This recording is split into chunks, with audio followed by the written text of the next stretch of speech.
Good day mga ka-idol! Iiwan na daw ni Renz Abando ang anyang Jongkwan Jang Red Buster sa Korea.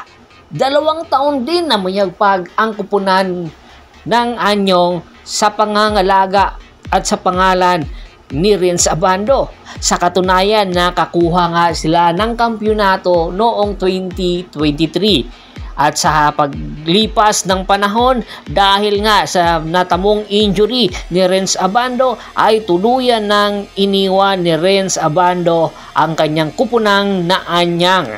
Isa sa mga dahilan kung bakit na lilipat o lilisanin ni Renz Abando ay dahil magkukuha na daw ng panibagong Asian import ang anyang KYJC.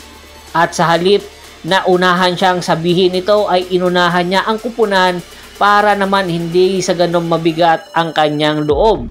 At sa katunayan nga, meron daw isang fans ang umiyak sa pag-aanunsyo ni Renz Abando na mamamaalam na nga siya sa Korean Basketball League.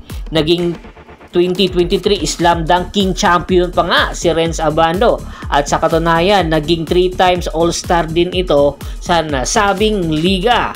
Sa paglipas ng panahon ay tumatanda at magkakaedad rin si Renz Abando at gusto niya na rin lumagay sa tahimik dahil ang kanyang girlfriend ngayon ay isang Pilipina. Marami daw ang nagkakagusto sa kanyang Koreana, pero hindi ito pinapansin ni Renz Abando dahil meron itong girlfriend na Pilipina na isa rin beauty queen.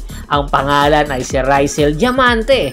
Sa kakuha rin si Renz Abando ng hindi ginto kundi diamante. Napakaganda at syempre napaka-sexy pa, dahilan para mag-isip ng lisanin na ang Korea at magbalik Pilipinas nga ba? Ito yung mga tanong ngayon ng mga fans.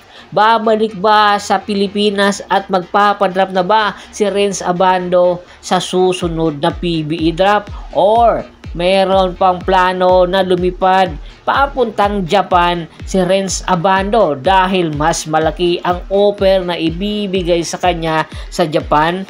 Papayag ba si Rysel Diamante na lilipat na naman muli si Renz papunta ng Japan? Komento na kayo sa baba ng video at pag-usapan natin.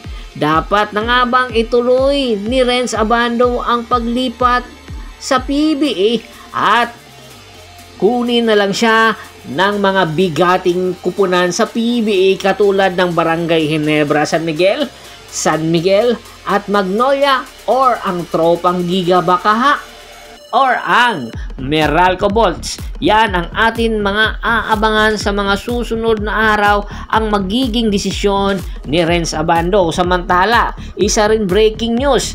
Si Yuta Watanabe, isang NBA player na huling nakapaglaro